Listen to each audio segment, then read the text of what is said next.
Janjavashlakaya Chakshunmilitam Jana Tasmai Shri Gurave Shri Chaitanya Manupustam Sthapanam Bhutale Swayam Rupakaram Tisvaram Mam Vishnuvara Keshavasa Bhutale Shrimate Bhaktivedanta Swami Namaste Saraswati Devi Gopani Pachayane Nivishesha Shanivari Pasyatanandasacharane Vanchakapa Jivashakatasan Paditanam Pavanebhyo Vaishnavebhyo Jai Shri Krishna Chaitanya Prabhu Shri Advaita Gadadhar Srivasadi Gaur Bhaktavinda Hare Krishna Krishna Krishna Hare Hare Hare Rama Hare Hare. Okay, so thank you so much for coming, and it's wonderful to visit you here in your beautiful, cozy temple set up here.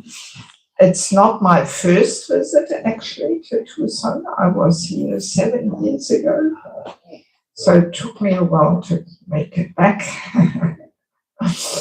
Maybe let me add a couple of little things about my humble self, just so you understand where I'm coming from. Originally, I'm from Germany, actually, and I met Krishna consciousness in Australia. So that's why I have a little bit of a mixed accent. And I spent quite a few years in Australia. I never lived in Germany as a devotee. And for the last 25 years, 26 years, I've been basically living out of a suitcase.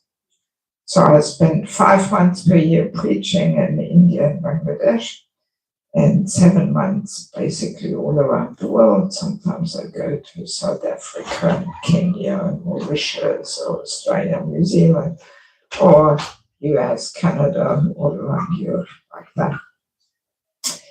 And through my involvement in preaching in Bangladesh for over 25 years, for those who don't know, Bangladesh is East Bengal, and there's so many holy places there. Here, Advaita Acharya in white, he comes from what is Bangladesh today. And Srivas Thakur, he also comes from there. And Mahaprabhu's parents, and Rupa and Sanatana Swami, and so many, they all come from that part of Bengal. And that's, there's a lot of holy places, and our Vaishnav culture has really been kept alive there more than anywhere else, actually, amazingly. So over 25 years, I have received a whole transformation there, actually. Yeah. My whole worldview got put upside down. And this has affected my personal spiritual practice and, of course, also my humble preaching efforts. And that inspired me to establish a little institute for spiritual culture, because I realized we need a little bit of training to understand how to live what Prabhupada has given us in his books. Especially here, being in the Western world, we're pretty far away from spiritual culture. So it takes quite a while to actually naturally, spontaneously live it.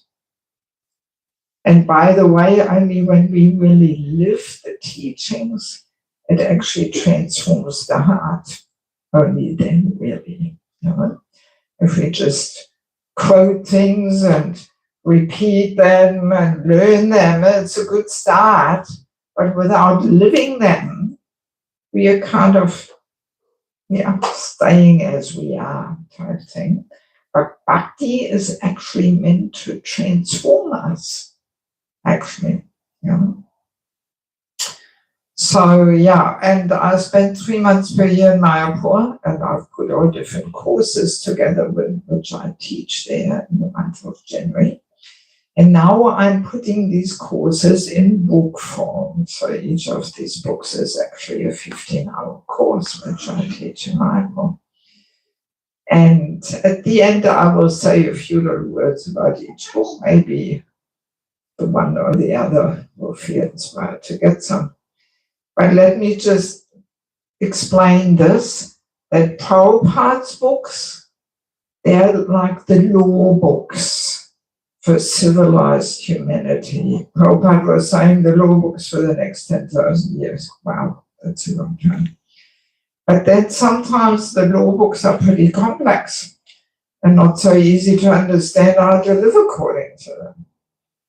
And that's what I'm trying to do. I'm trying to give insights and make Prabhupada's teaching as practically accessible so we can actually apply it in our daily life. You know?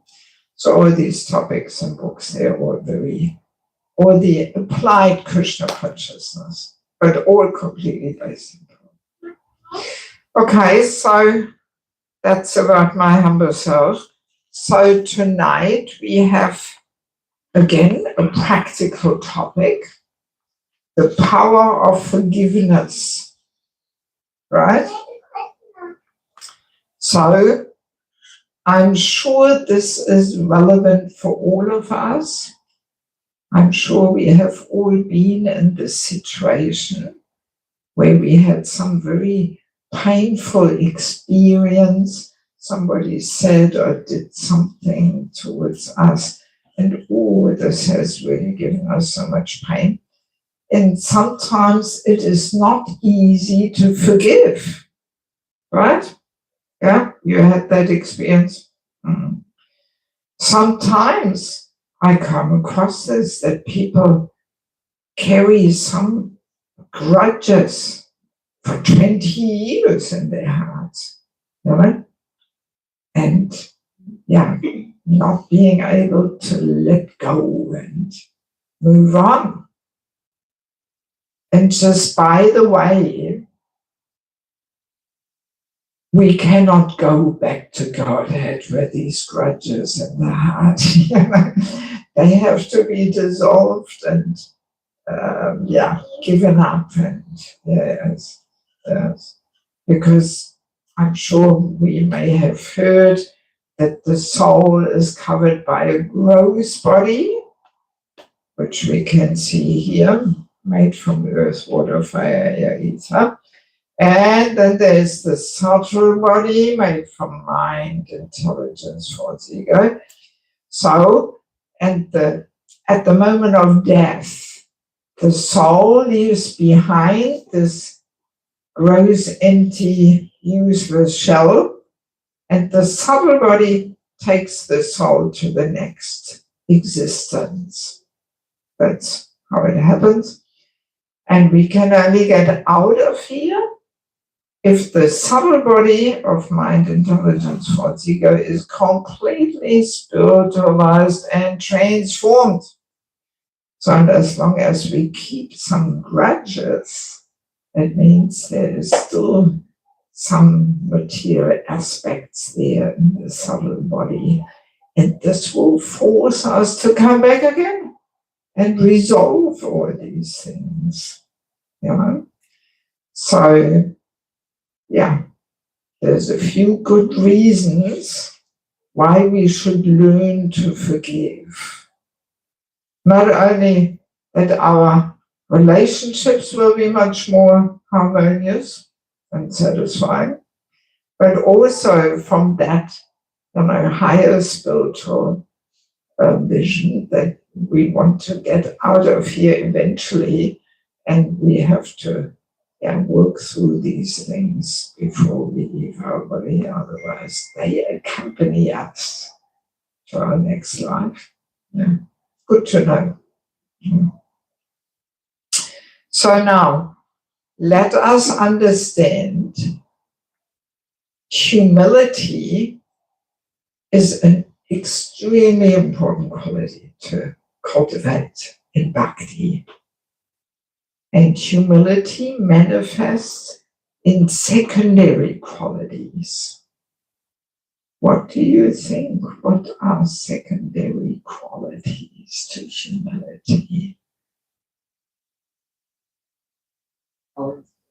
Tolerance, very true. What else? You listen more than you speak. You listen more than you speak. This is also a pretty good quality, yes. Kindness. What else? Respect, very true. And what else? Forgiveness, exactly. Exactly. What else do I have here? Gratitude. Yeah. All of these qualities we can see as secondary qualities to humility. In other words, a humble person will always manifest these qualities. Humble person will be grateful, respectful, and forgiving, and tolerant, and.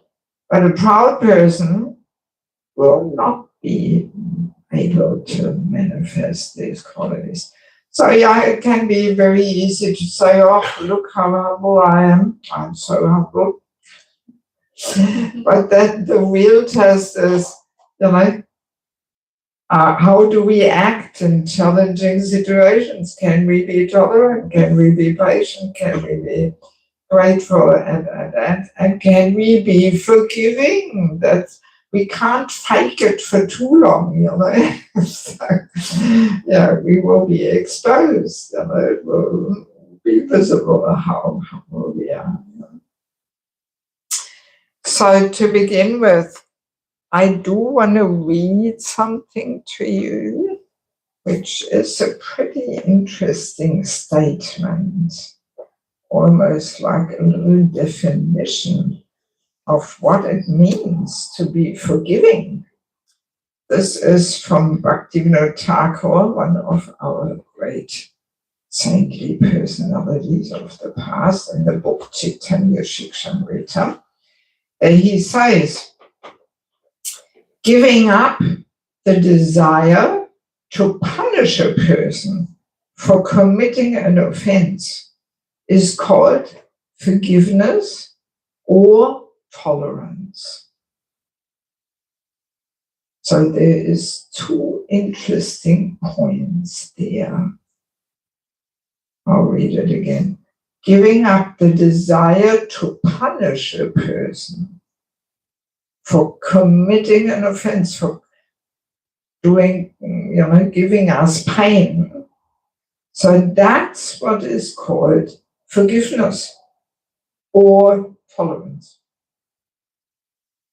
So in other words, this is quite an interesting point, which we may have never thought about, that forgiveness or not being able to forgive actually means, in a subtle way, we want to retaliate, we want to punish that person, for what they did to me.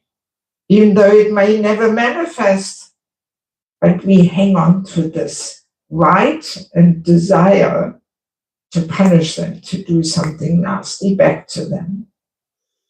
Well, a pretty common way of trying to punish a person is by not talking to that person anymore, right? Yes, I'm not going to talk to that person. So in that way, we, in a subtle way, we want to punish that person. Maybe we also want to protect ourselves a bit and give ourselves a break to digest the pain or something. That aspect is also there. But in any case, this is quite a profound statement that, forgiveness means that we give up this desire to punish the person. Well, that's quite profound. Somebody contemplating to come in or not. Yes.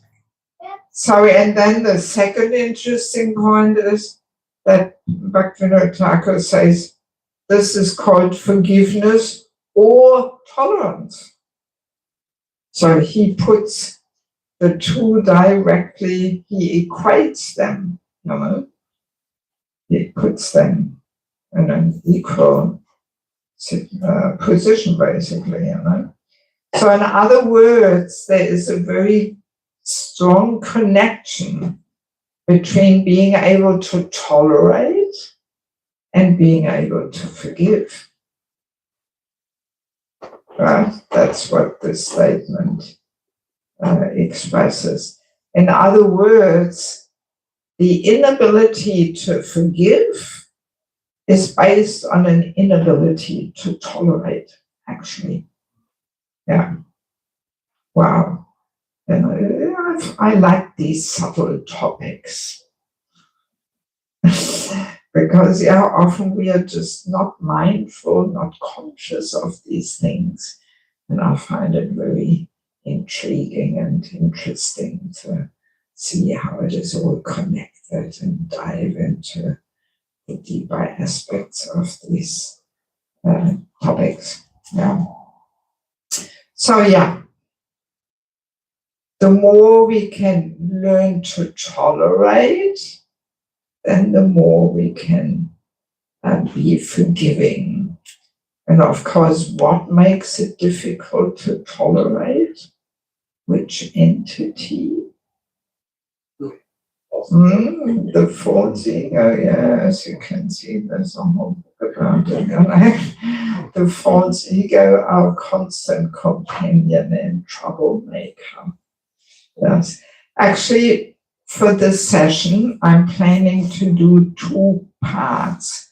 I want to have a little look at the topic of tolerance, and then I do want to read some forgiveness meditations from this book about the false ego. There's one chapter in it, and it has quite a few nice points, and this can maybe help us to more deeply understand what this forgiveness is all about. Because very commonly we also think that to forgive, we do this for the other person's sake. But actually, we have to do it for our sake, to really heal and let go and move on. Yes. So often we have some kind of misconceptions about the whole topic of forgiveness. So the false ego is the root cause, and we cannot forgive. It's the false ego crying for justice and fairness. I do want to share with you a few other little statements about tolerance. This is from the Bhagavatam, 1st Canto, 18th chapter, 4th, verse 48. The devotees of the Lord are so forbearing that even though they are defamed, cheated, cursed, disturbed, neglected, or even killed, they are never inclined to avenge themselves. Wow, this is a pretty high level of tolerance.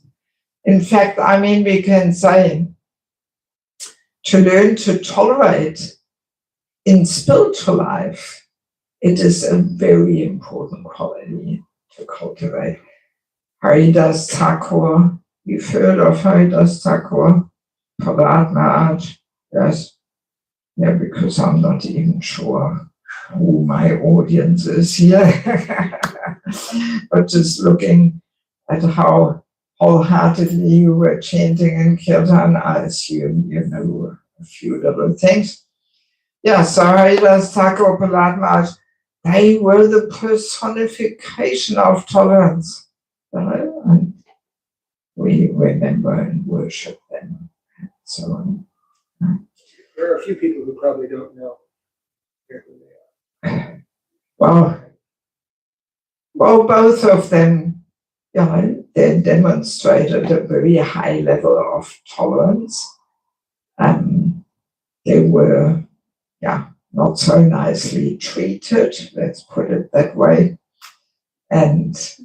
But because they were so tolerant, actually the Lord appeared and protected them and saved them. As Pilaatmaat, Lord Nishingadeve came. You heard of Lord Nishingadeve? Half lion, half human. So he came and protected him. And Haridas Thakur, Mahaprabhu, actually protected him and accepted all the beatings on his own back. Anyway, it's a pretty long story. But so in cultivating bhakti, the quality of tolerance, it's almost a criteria to measure a person's spiritual strength and advancement and how tolerant that person can be. Because, as we said, we can only be tolerant if the false ego is a little subdued and dissolved. And that's a sign of advancement, yes. And now, interestingly, in Bhagavad Gita 269, Krishna says, what is day to the common person is night to the introspective sage. And the other way around, what is day to the spiritualist is night to the materialist. So, wow, that's another really deep and profound point, that spiritual life, material life, they are like day and night, actually. Yeah. And what is success in bhakti will be seen as a weakness and failure. And what is success in material life may very well create an obstacle on the path of bhakti. So there's quite a few things to discover. And tolerance is quite a good example of this, because with mundane eyes, it's seen as a weakness, isn't it? Yes. What? You tolerate that? Forget it. They're not to tolerate is actually success. To stand up for your rights and fight and not to tolerate. So wow, pretty different. Yes. And I mean, these statements that even, when we are defamed, wow, this is such a challenge to the false ego. When our reputation is spoiled, what will everybody think of us now? Ooh, this is really, difficult. Yeah, difficult for the false ego to tolerate, especially if it's unfairly, when we are defamed or something. Yes.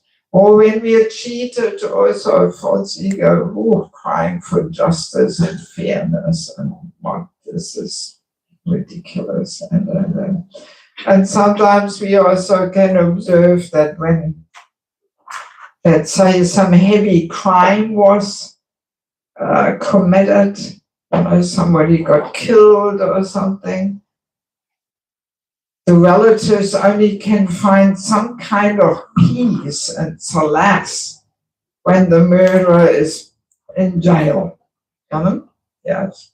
So it's actually kind of the false ego demanding this justice and fairness and so on. Yes. Aren't there times where punishment or correction is necessary to prevent further crimes? Yeah, maybe. Yeah, of course. I mean, that's why we have law and order. To try and avoid that. That's true too. So there's so many visions to the topic. Yes. So Or there's another nice definition of tolerance. That tolerance means to patiently endure unhappiness, such as that provoked by the insults or negligence of others. Yeah, so to be insulted was a challenge for the false ego, or neglected, ignored, also difficult to tolerate. Yes. So now, of course, when we talk about tolerance, let me make this clear, that abuse cannot be justified in the name of tolerance. Yes. That often comes up, that people say, well, what about abuse? So very clear, abuse has to be dealt with and so on.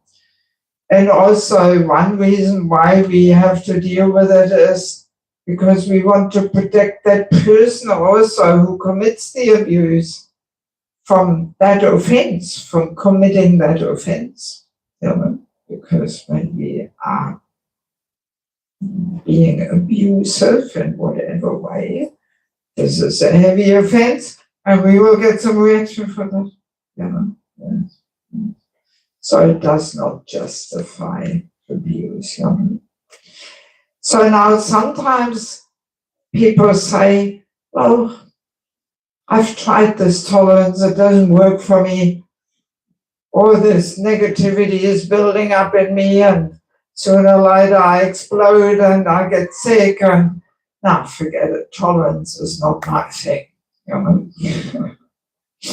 So now interesting to understand what we usually think to be tolerance is actually suppressing things.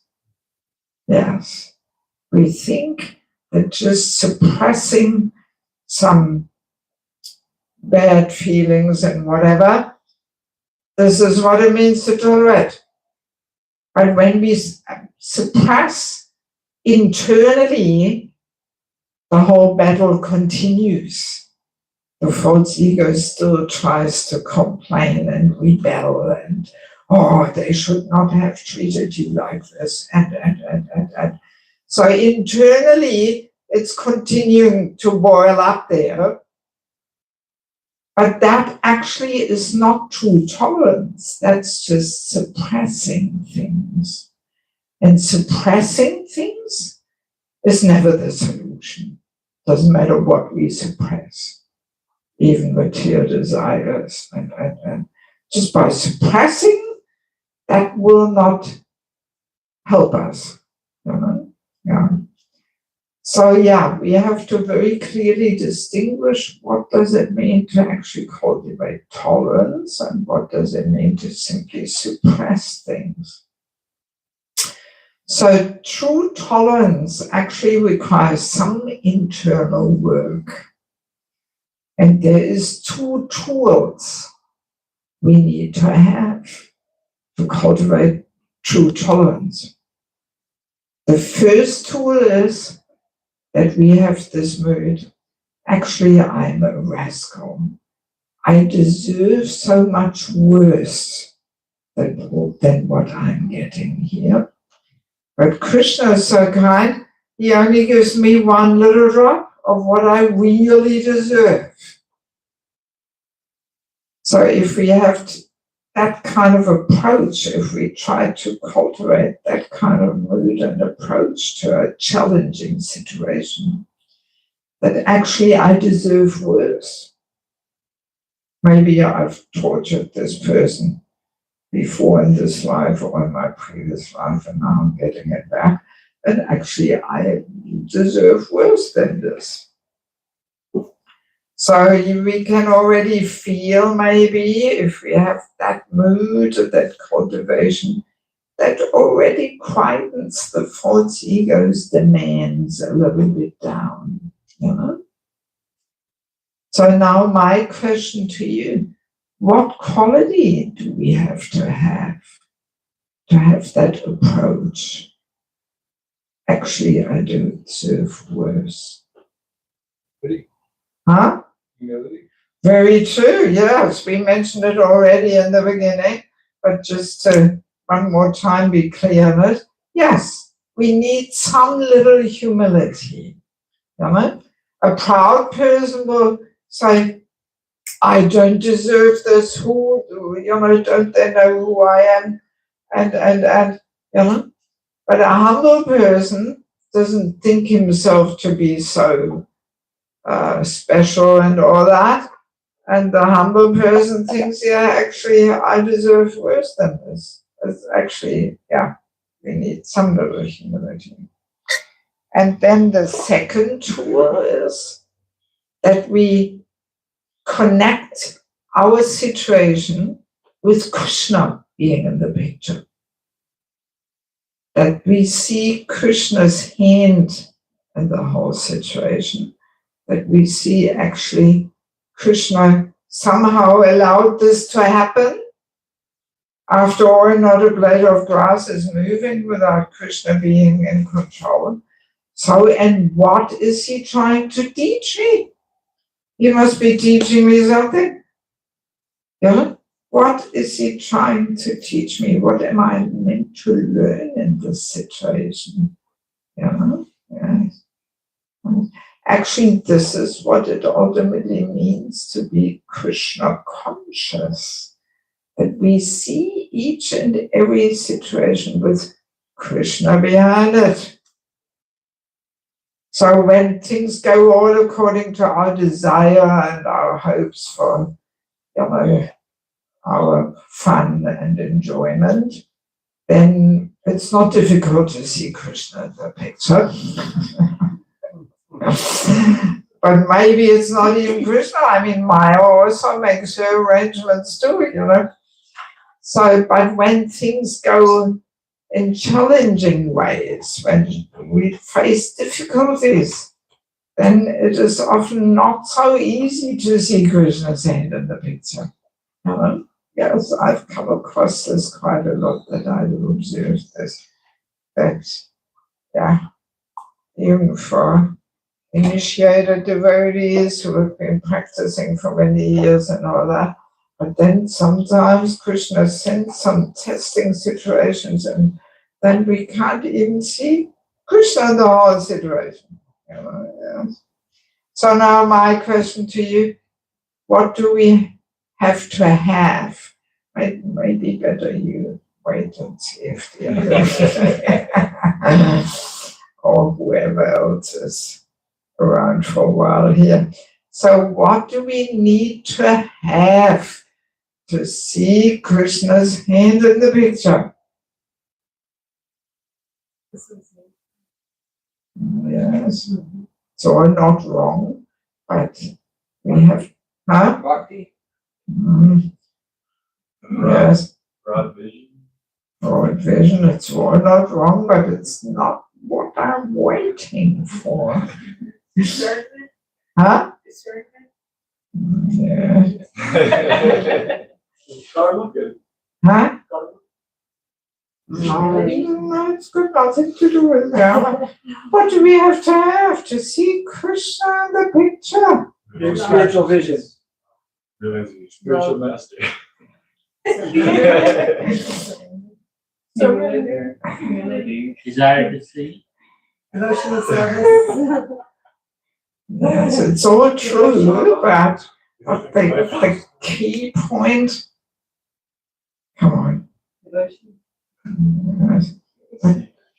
What do we need to have to develop all these things? Good sadhana. But what eager to know. Who said it? I heard it. Good sadhana. No, the one after. Or was it my imagination? I thought I heard it. Someone said love. Huh? Someone said love. I heard that. No. Yes. Is that you? Faith. Yay. Yeah. Yes, it requires faith in Krishna. Right? Yes. that yes, only when we have faith in Krishna, then we can see Krishna's hand, and then we develop all these other things you mentioned, love and bhakti and this and that. It's all based on faith, actually. Faith is another such an important thing to have. I mean, Bhaktivinoda Thakur says faith is the currency by which we purchase Krishna. Yeah. If a devotee has very strong faith in Krishna, Krishna feels conquered and he cannot let us down. He has to protect us.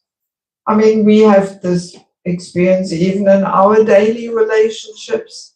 If we have a friend who really has faith in us, if we have something good there in our heart, we will not exploit it, but we will, yes, we will feel obliged to be there and protect the person and take care of the person, isn't it? Yes. It's a very natural response to when somebody has faith in us. So Krishna reacts like that too. So if he sees, wow, this devotee has so much faith in me and tolerates so many things, then he feels conquered and he is there to protect his dear devotee.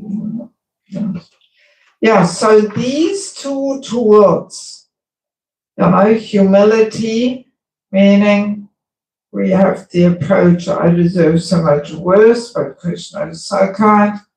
He only gives me one drop. And faith in Krishna, that yes, Krishna is there. Yes, how can it happen without Krishna somehow allowing it? So he must have some reason. That vision we can only have when we have faith in Krishna. Yes, so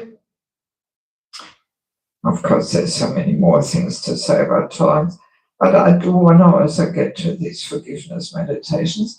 But before we move on to the forgiveness meditations, let me see if there is any questions about the topic of tolerance. Yes, Prabhu. Thank you so much, Motherji. Beautiful exploration, subtleties of forgiveness and tolerance. My question is, you mentioned, sometimes just, we don't want to talk to them. That's our subtle way of punishment, which that's understandable. You also mentioned that there's also this sense of, we may want to be protecting ourselves. But also, isn't there a sense of we can well wish someone, but if we find that person is not positive association for us, in getting to know a person, we find this person's association has been in some ways detrimental to my own devotional service. Isn't it good for us to kind of, we don't treat them badly, we may say Haribol, but we don't want to, associate with them in an intimate way. We may wish them well, but not wish them to be around us. Is that okay? Yeah, I mean, see, it's again a very subtle thing. It depends on the mood and consciousness why we don't want to talk to the person.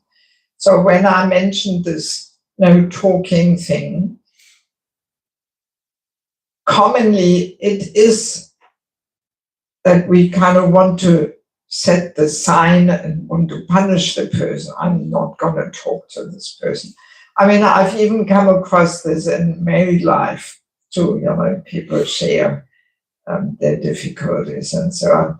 And when one of the two has these no talking periods, being quiet for 3, 4, 5 days, I'm not talking to you anymore. So again, it's a subtle thing, whether it's some, demonstrative non-talking thing there, or whether it is, I'll just need a bit of a break, let me digest this, or whether, okay, I wish you well, but I better keep a distance, So it's a matter of consciousness. So the external act of not talking, may have so many different moods and consciousness behind it. I was specifically using that as a kind of punishment not to talk the person to. Yes. Thank you so much, Mary. Like Bhagavatam says that anything happens to one's life, there is no one responsible for that. The person's mind is the real original cause of all this stress and suffering. Where's everybody going now? Oh, I'm just wondering, everybody's jumping around. Are we missing out on something there? And if I know that anything that happens to me, I am the cause of it. So with this understanding, if I forgive somebody, I heard from some devotees that the mentality to forgive, it also has like subtle egos in there that I forgive you. So you really did a mistake on me, you did really offended me, so I can forgive to you. So real forgiver is God. I mean, so Lord Brahma says, Tattvain Kampam Susumitsamaram. So one has to accept anything that happens to one's life and continue the devotional service. So how do we take that forgiveness is not egoistic forgiveness? Mhm. I mean, first of all, see, false ego is so tricky.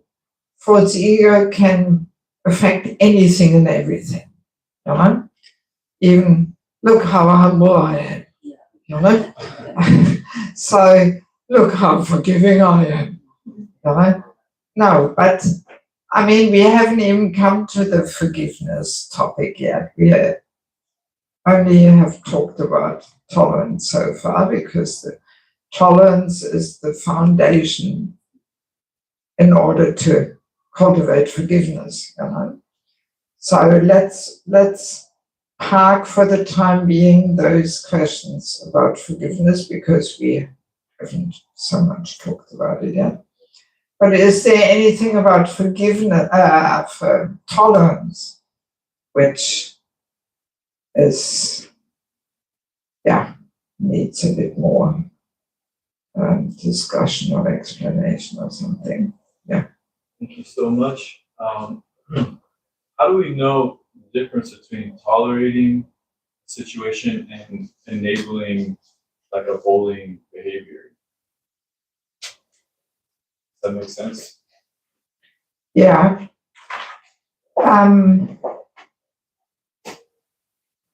There is a statement in the Bhagavatam that for our sake, a Vaishnava can tolerate anything.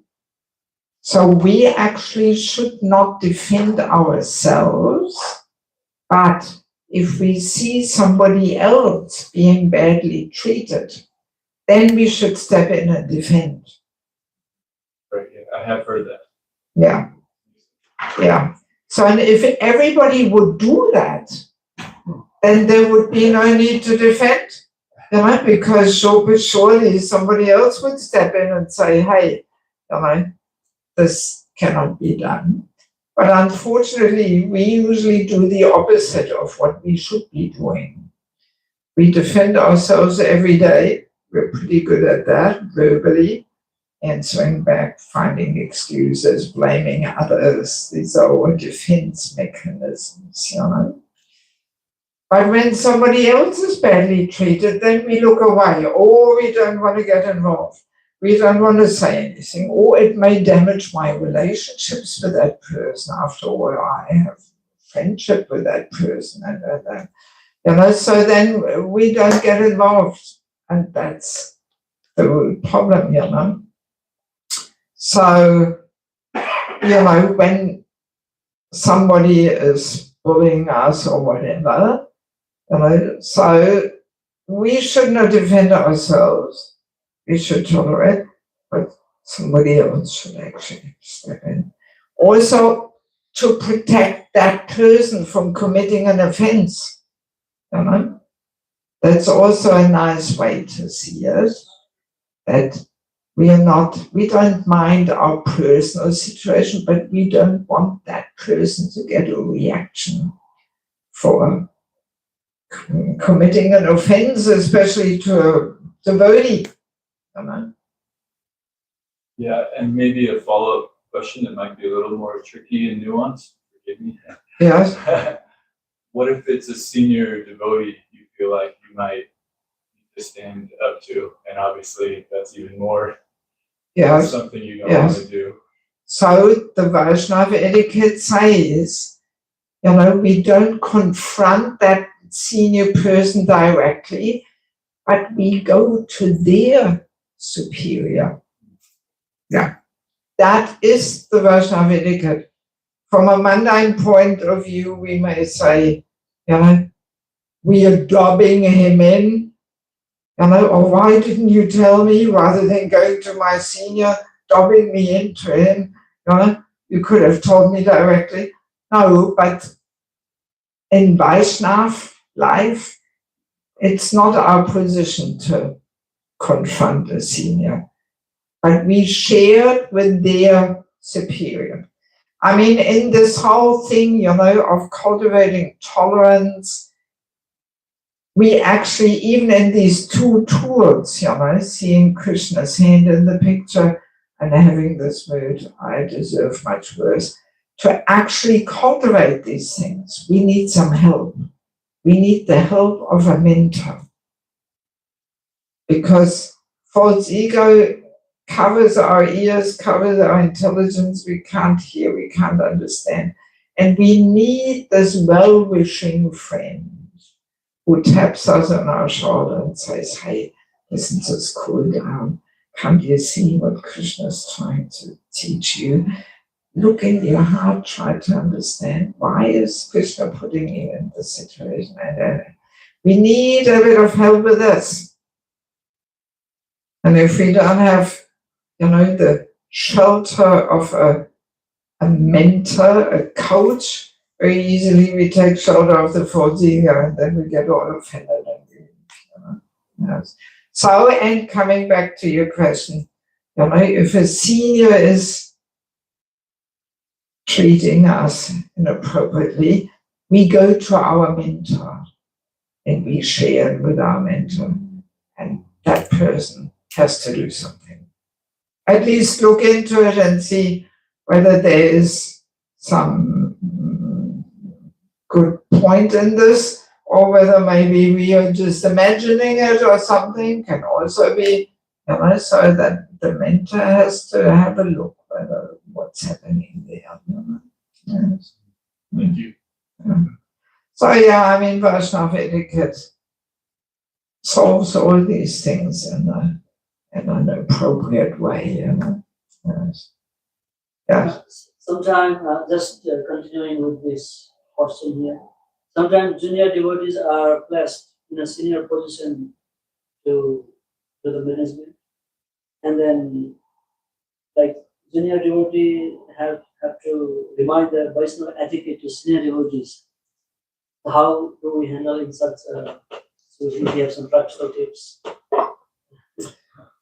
Yeah, I mean, you know, it's also Bhaktivinoda Thakur who gives the criteria who is superior.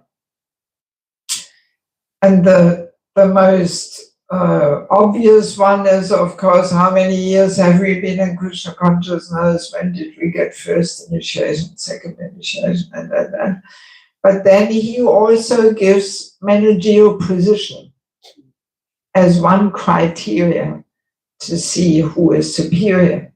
So even if the person by years in Krishna consciousness is junior, but just by the fact that he has a managerial or she has a managerial position, that puts him in a superior position. You know? But nevertheless, that humility should be there, you know, from his or her side, that they think, oh, actually, this person is senior to me, you know. And yeah, again, it depends on our relationship with this person. And But again, we may just have to point it out to somebody else, who has the position of saying something. I think, if this is okay with you, let us just have a look at some of these forgiveness meditations, right? Because it's 10 to 8 and I don't want to go on forever. I mean, I can talk for many hours, but yes. So let us have a look at this. So to begin with, let us remember that life in the material world will always confront us with so many unexpected disappointments and hurtful situations. This is unavoidable. This is to be expected. This is simply what it means to be in the material world. But our relationships will be filled with so much more joy and harmony as we learn to forgive and move on. Definitely. So I'm sure we all have heard of Nelson Mandela, the freedom fighter in South Africa. He was in prison for quite a few years. So he shares, as I walked out the door towards the gate that would lead to my freedom, I knew if I did not leave my bitterness and hatred behind, I would still be in prison. Yes.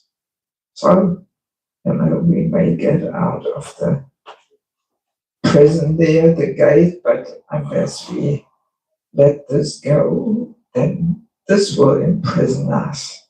Yes. Another thinker discovers, I never knew how strong I was until I had to forgive someone who wasn't sorry and accept an apology I never received. We can forgive others not because they deserve forgiveness, but because we deserve peace. This is often the misconception that we think, oh, this person doesn't deserve that we forgive them. But no, actually, we deserve peace, and that's why we have to learn to forgive. The truth is, unless we let go, unless we forgive ourselves, by the way, that can also be a challenge, to forgive oneself, right? We may have done a really big blunder, some foolish mistake, some fall down, which may have ruined our whole reputation or whatever, I hope this is not too distracting here. Yeah, you eat, no problem. Yes. So to forgive oneself can also be a real challenge. And again, it's the false ego whispering in our ear, oh, you shouldn't have done that, and just look, and what is everybody thinking now of you, and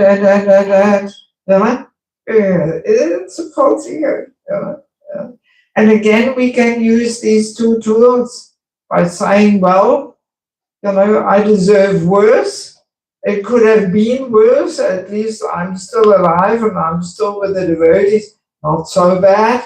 And what is Krishna trying to teach me? Maybe he just wanted to make me understand that I'm not as advanced as I thought I was, and made me a little humble, and so it helps also there for forgiving oneself, to use these two tools. So the truth is, unless we let go, unless we forgive ourselves, unless we forgive the situation and others around us, unless we realize the situation is over, it's done, it's been in the past, we can't change it, it's over. So unless we realize these things, we cannot move forward. Yes. And once again, a well-wishing friend who is a little more experienced than we are can really save our life, by helping us to recognize and accept these points and understand. Forgiveness is not only something we do for other people, we also do it for ourselves to get well and move on. Forgiveness doesn't excuse their behavior. This is also often what we think, that by forgiving somebody, he is excused. But no, not really. Forgiveness doesn't excuse their behavior. It prevents their behavior from destroying our heart. That's what it does. Forgiveness. Yes. Right. There's a couple more there on the other page. Maybe it is not always about trying to fix something broken. Maybe it's about starting over and creating something better. Forgiveness is when I give up my right to hurt you for hurting me. So that's what Thakur says. It is not about letting someone off the hook for their actions, but freeing ourselves of negative energies that bind us to them. That's what forgiveness is all about.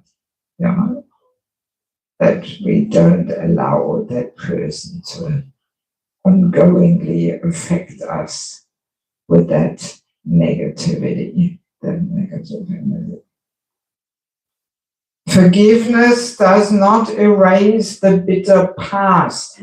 That's another thing. We have the saying, forget and forgive, right? But no, we don't forget.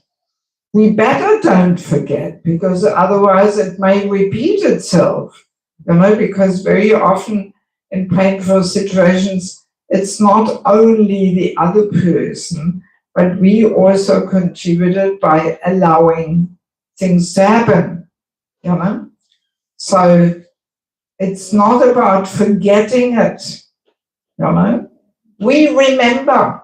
Oh yes, we remember what happened, But when we have truly forgiven, we remember it with a different feeling, without this pain and bitterness. Hang on. As long as we remember things with pain and bitterness, we have not truly forgiven yet. Not yet.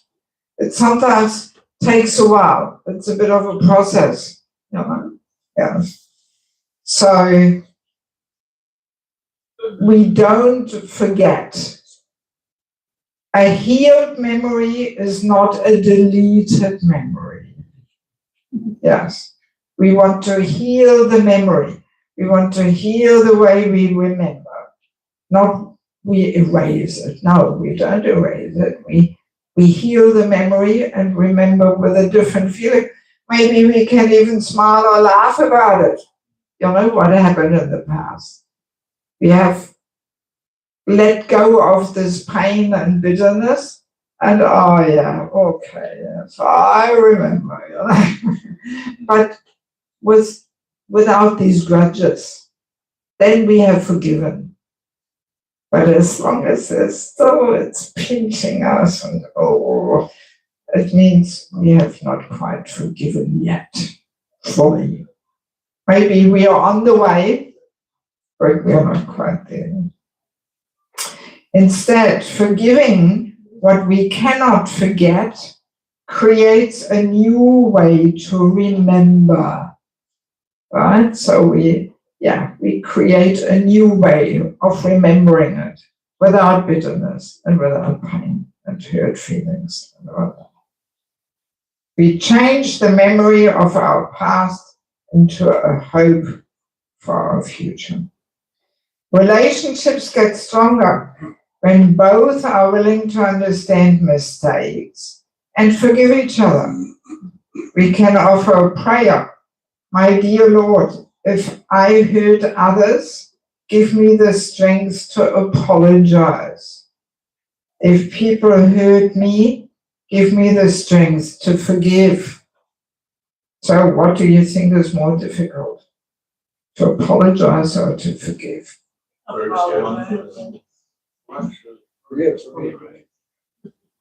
Yeah, it seems like forgiving, we have to do more deeper internal work, you know. Although, yeah, some people say apologize is more difficult. It's also difficult for the false ego, you know, because very often when there was some dispute, argument, then both sides think the other person should actually apologize, you know. Or we say, oh, I'm really sorry, but, you know, and then comes the whole justification why it's actually not our fault and all that. So, I mean, then our apology is only some little lip service that doesn't go so deep, you know. So it takes a strong person to say sorry and even a stronger person to forgive. Forgive those who have hurt us, betrayed us, or broken our heart, for they have helped us learn about trust and the importance of being cautious when we open our heart to others. You know? So yes, we can turn such a thing around also and see it as a great lesson that we have learned something here, but we should be more careful what we say to others. Forgive is not always easy. At times it feels more painful than the wound we suffered to forgive the one that inflicted it. And yet there is no peace without forgiveness. When we forgive, we heal. When we let go, we grow. Forgiveness is about recognizing that staying resentful creates an active echo of the pain the offender caused. That's also a good way of seeing it, you know? It creates this active echo, it keeps this whole thing alive. By saying that the awful offense the offender did is beyond forgiveness, we give them the power to keep their offense alive in our heart. We give the offender continued power over us. Right? That's what it means. When we don't forgive, you know, we allow them to ongoingly, give us some pain there and keep that pain alive. All right. Yes. But your class was so good, we were listening while we were making plates out. We also have you said some of that doll for lunch. We have some of that for you also. Sorry, what? Yeah, we have some of that. You told me that you wanted some of that doll for lunch. Not dal, but some kind of a soupy, soupy sabji. Yeah, we have some of that for you. Okay. My question is you talked about suppression and how that's not actual tolerance, not actual forgiveness. And I've experienced in my life real forgiveness, but I also experience sometimes it's really hard not to. What if you're in that intermittent period where it's like I am suppressing because I want to behave badly, but also I don't have enough power or strength in my Krishna consciousness to really overcome it? How do we deal with that? You know, it's very difficult because sometimes it's like we're feeling that anger in our hearts. Yeah. We don't want to feel it. You know, it's like I don't want to feel it. This is uncomfortable. I know this is wrong. Yeah. But I feel it. Yeah. So how do we deal with that in the next stage before we can come to the stage of forgiveness and before we can actually, we're totally repressed? I mean, see, the first step is always hearing about the topic. That's why I like to discuss it. You know? The hearing wakes us up, makes us more conscious.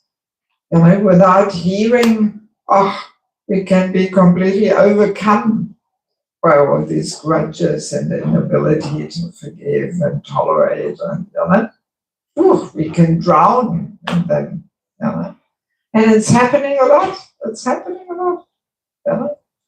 It's such a common thing also in our communities that some disagreement, argument was there, some inappropriate behavior, somebody gets offended, never to be seen again. Happens quite a lot. Yeah. So hearing about it is always step number one, And then, these two tools. And that's another question is, that faith and seeing Krishna behind it. It's like sometimes we can do that, but it can be very like painful, because we're saying, well, Krishna, you're behind this, but this is really, really hard right now for me to deal with. Or we just keep tolerating it.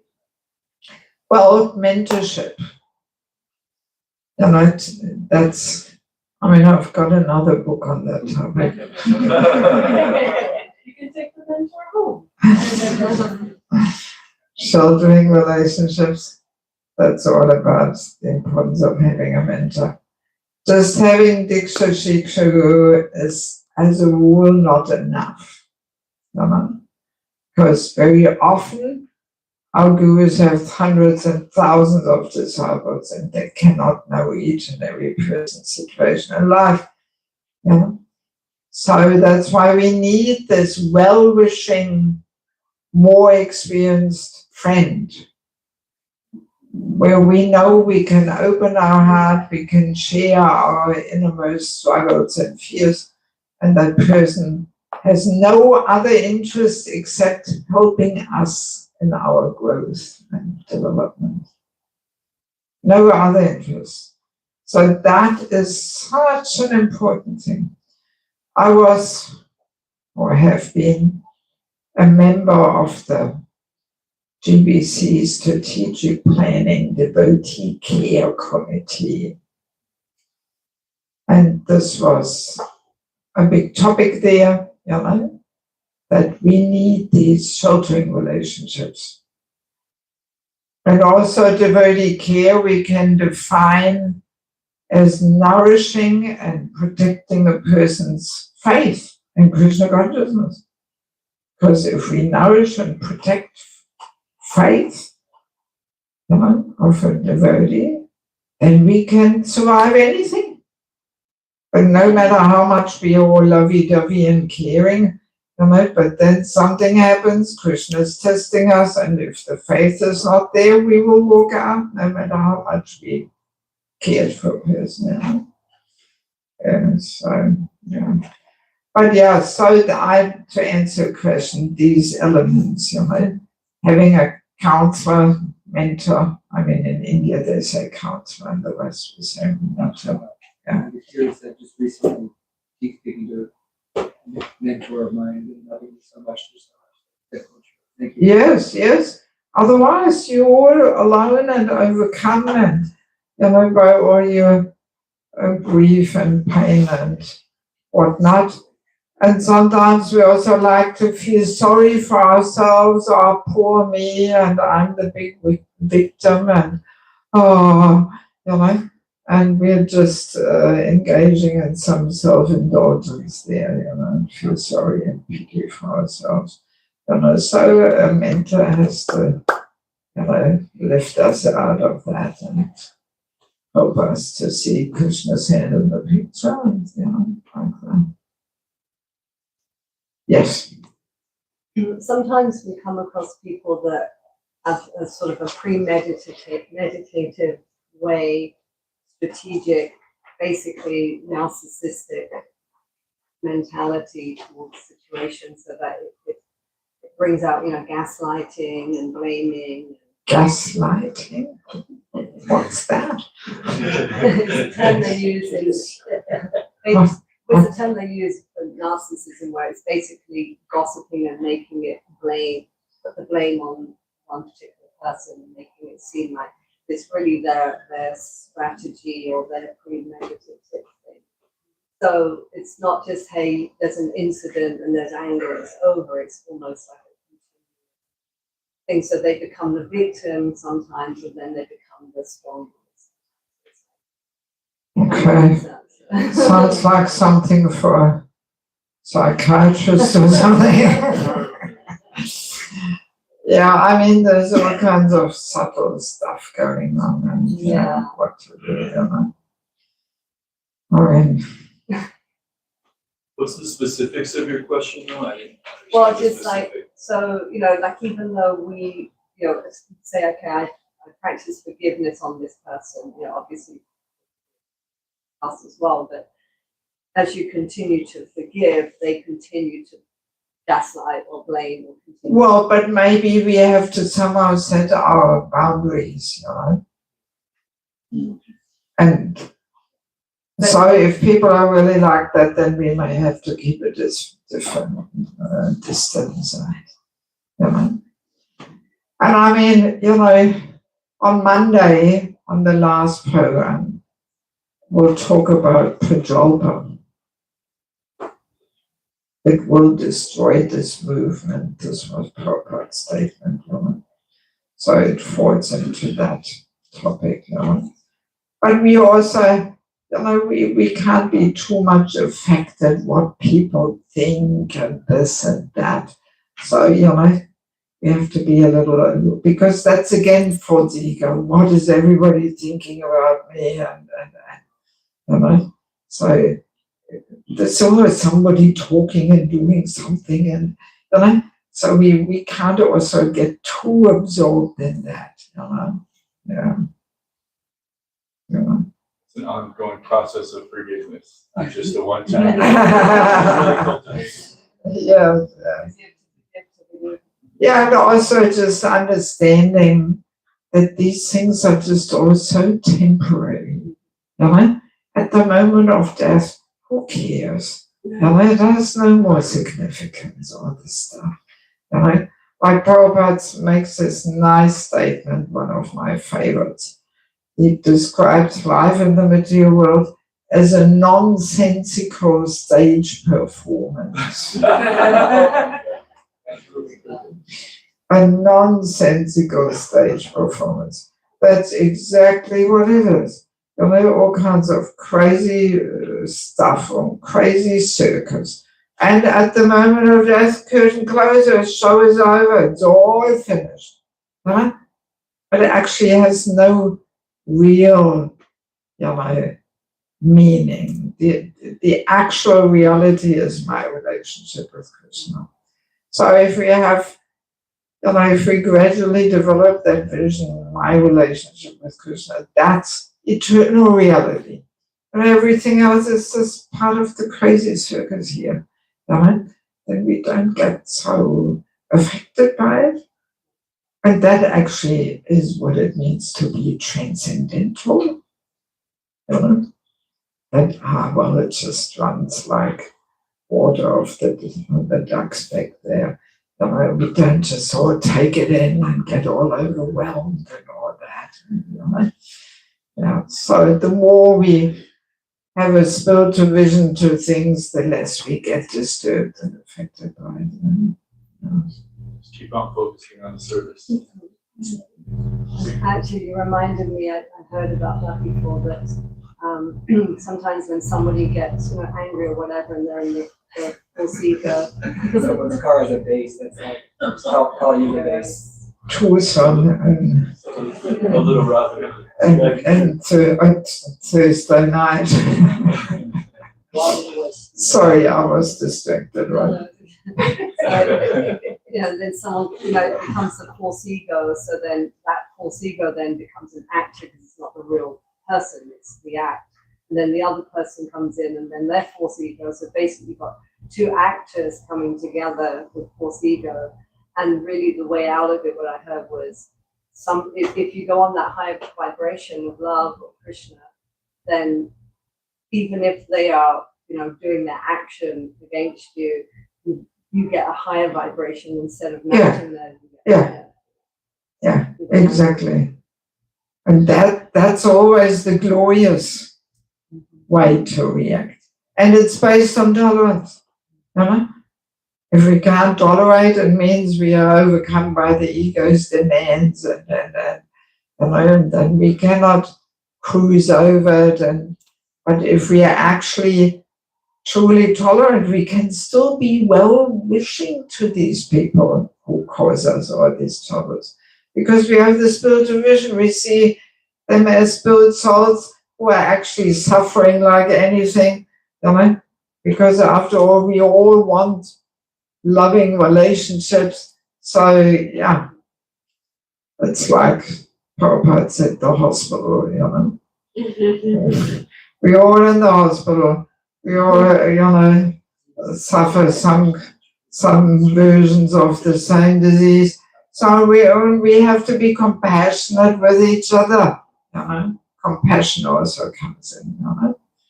So then we can be truly compassionate and we overlook it, and we can still be well-wishing to a person who is trying to be our enemy.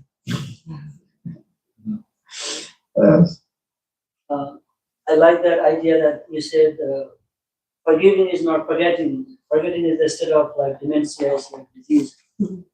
We do not forget anything that happens in our life, but we are not affected by that, and we are not carrying that in our heart. Yeah. Yeah. And also, when we were discussing about tolerating, and when we practice this tolerance, actually it strengthens our spiritual power. The more we practice it, the more we become strong. Yeah. And it helps us, if we do not tolerate, we become weaker and weaker, and then we fall victim again. Yeah, very true. Yeah. I mean,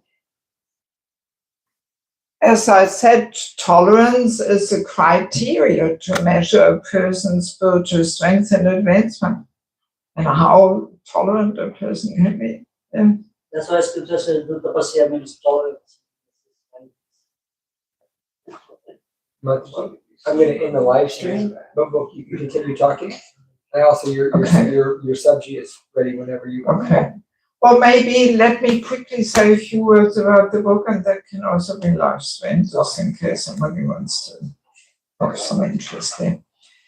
Yes, as I mentioned before, each book is a 15-hour course, and I'm trying to make practically accessible what Prabhupada says in his books, in the law books. So, Spiritual Culture, Krishna's Divine System. This book is actually all about women. We women have a very powerful Shakti.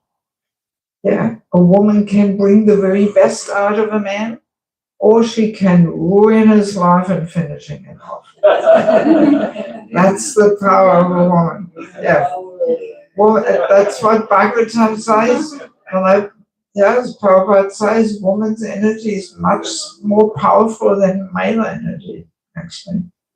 So, and Bhagavatam also says woman should be the power of inspiration and the auspicious or source of energy to a man. So it's actually a very beautiful role.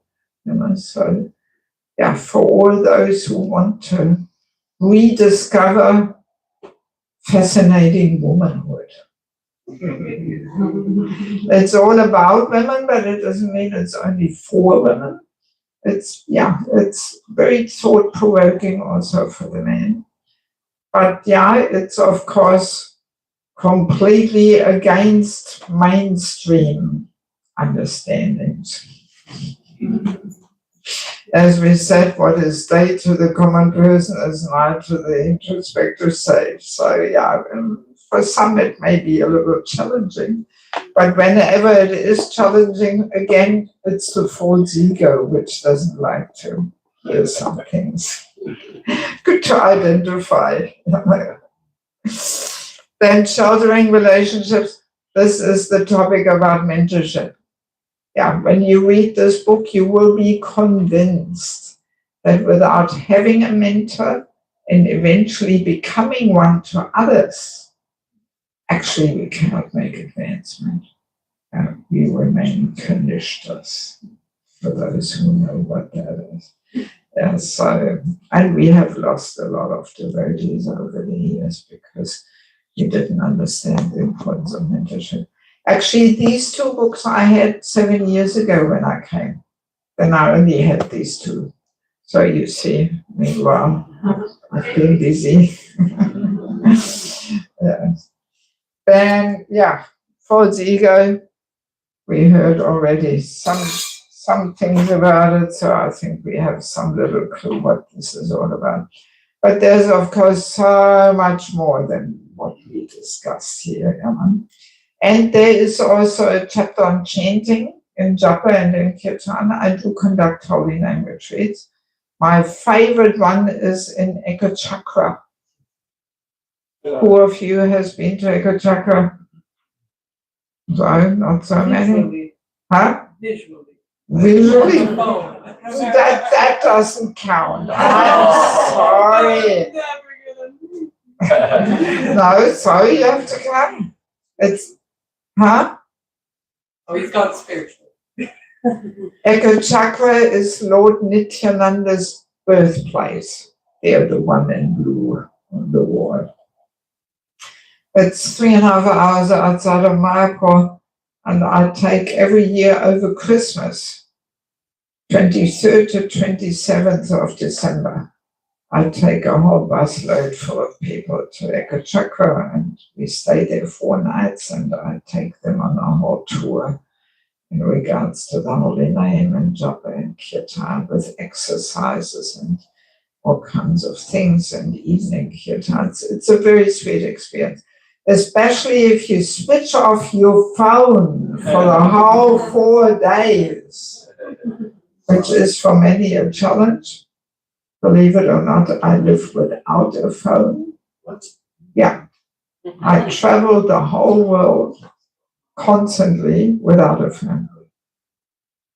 Yeah, and I want to keep it like that. So don't buy me one.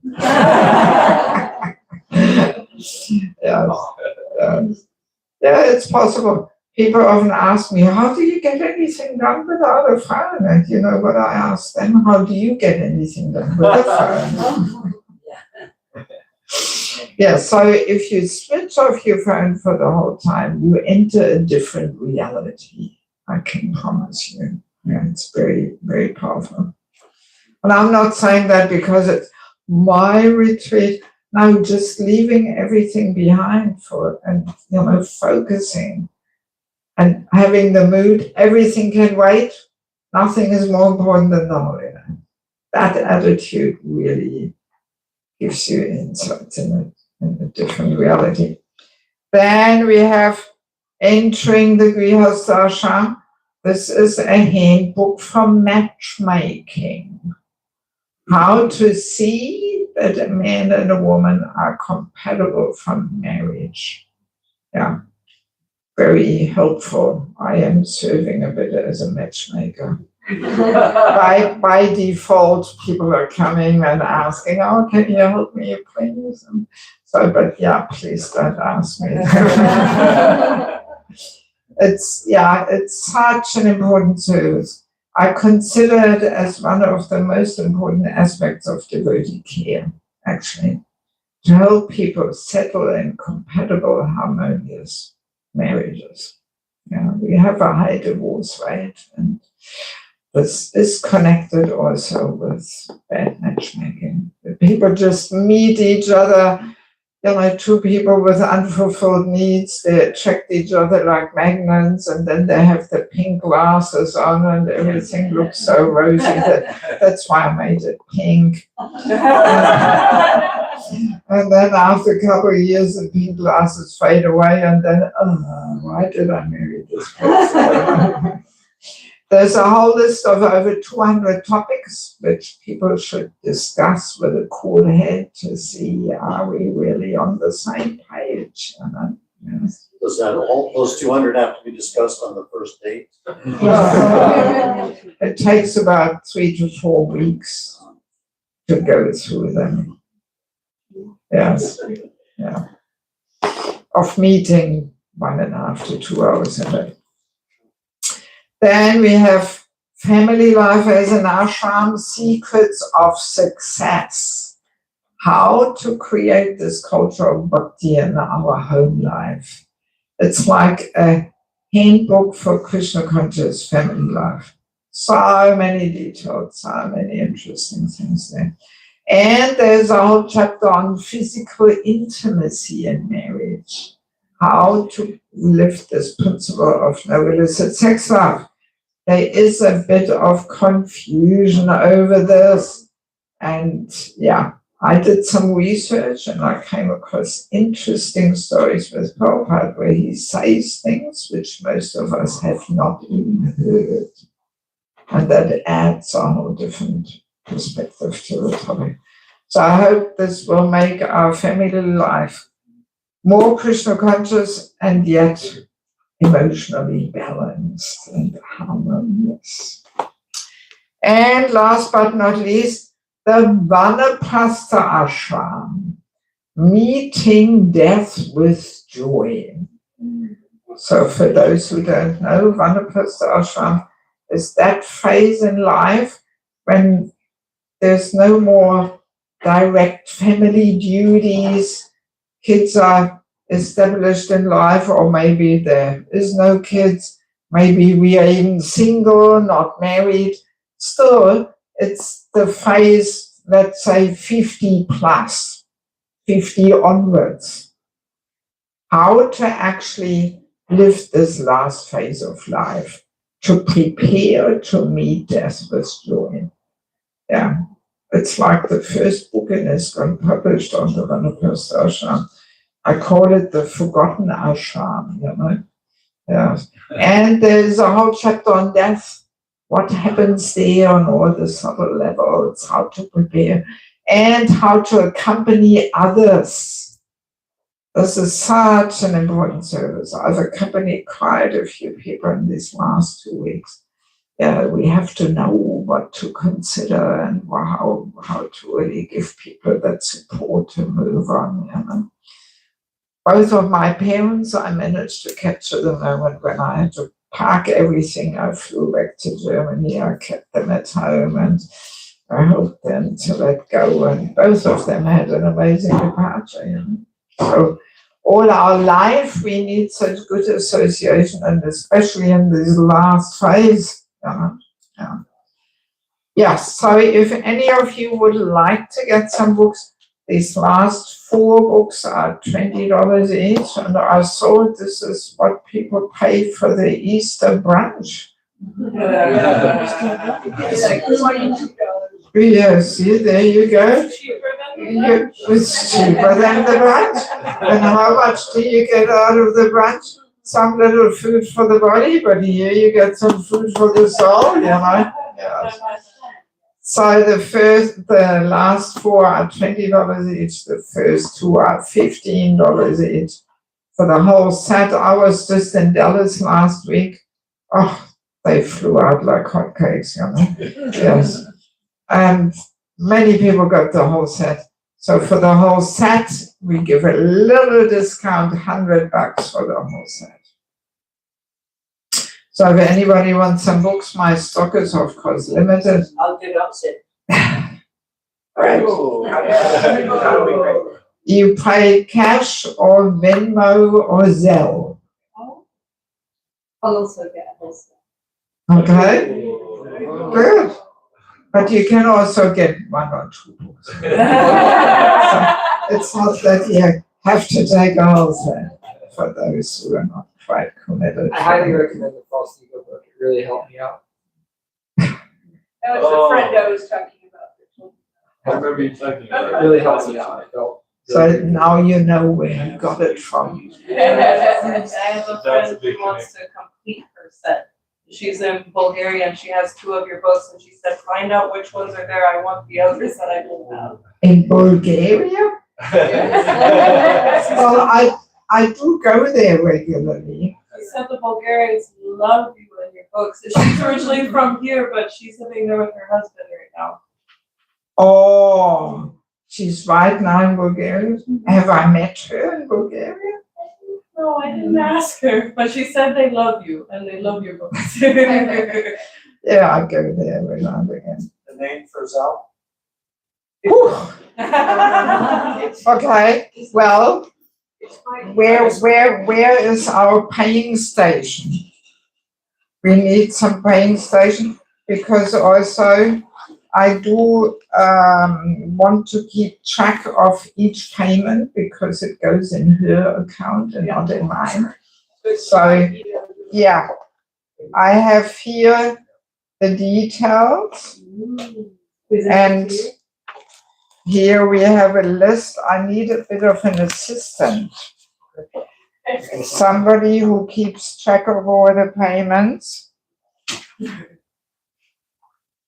You get a pen, which I need back afterwards. Yeah, so whoever wants some books, come over here. Could I say one more quick thing about tolerance?